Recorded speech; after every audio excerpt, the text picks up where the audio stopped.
It's now been 7 weeks since I crashed and broke my pelvis and did some damage to my shoulder, and I'm more or less feeling back to normal. The pelvis is healing just fine, and with physio, strength and kind of functionality is kind of returning back there.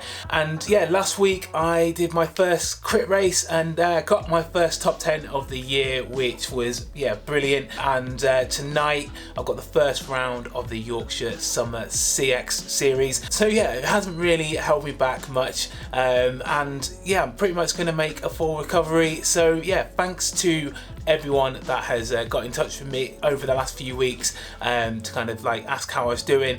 Yeah, it's been as I say, I'm going to make a full recovery and feeling really good.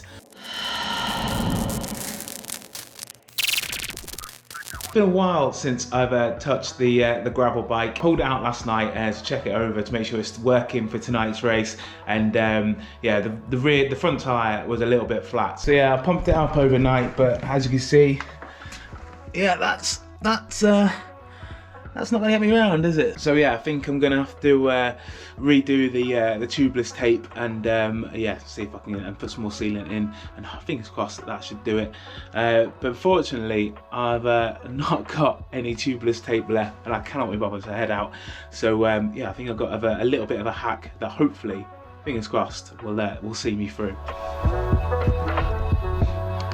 That's the old tubeless tape in there. That's what it should look like, and look how much has been worn down.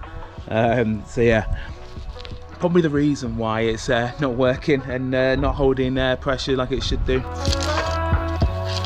A little tip: if you're changing your tubeless tape, like once you take the tape off, give your rim a proper good clean. Yeah, get off all that like kind of residue from the old tape. Just make sure the kind of new tape will like stick on. So drying it off a little bit now with this rag, and then got some rubbing alcohol, which I'll put on as well because it'll clean it up nice and good. Make sure all that residue's all gone. So yeah, today, so as I said, I haven't got any tubeless tape in the house, and I can't bother to head out to the shop. So I'm just going to be using some Gorilla tape. It's pretty much the perfect width, and so don't need to cut it down to size or anything. Just going to stick that straight on.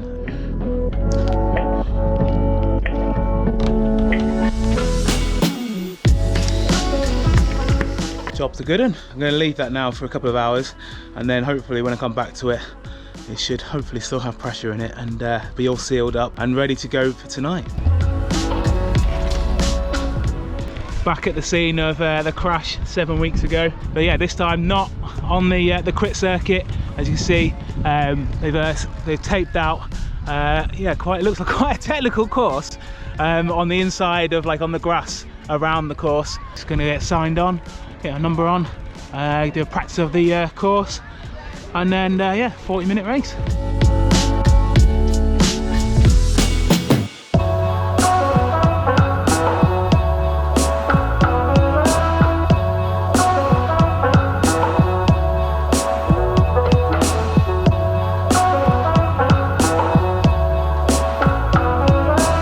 Practice done.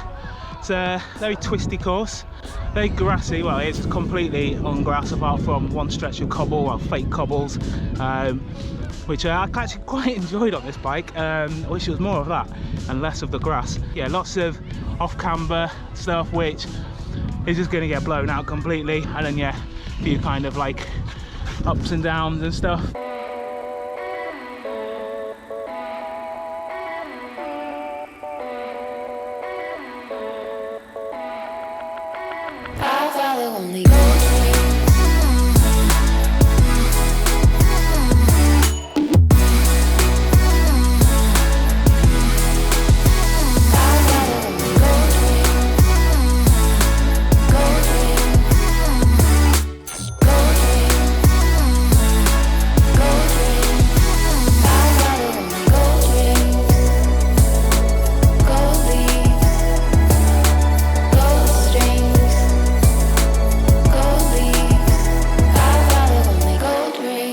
Better than expected. For the race I was a little bit apprehensive and stuff. I didn't know how my shoulder was going to hold up, as in the practice it was very bumpy, and felt a little bit of a twinge in the shoulder, but during the race it was absolutely fine, especially when I think because when you go slow over the bumps in like the practice and stuff. Everything feels like way more, but then when you're up to like race pace and pushing a bit, you kind of float a little bit more over the bumps and stuff. It took me a couple of laps to kind of get up to speed. I set off quite conservatively, just yeah, trying to just get through and clear all the obstacles and the crowds and stuff. And then when it started thinning out, I started pushing a little bit harder. It was good fun picking off people left, right and centre. Yeah, I was using the hills and the straights to kind of like to push it a little bit more, use kind of my road fitness and stuff, and then using the kind of corners and technical bits to kind of yeah, to take a breather. But yeah, thanks for watching. Don't forget to like and subscribe, and I'll see you in the next one.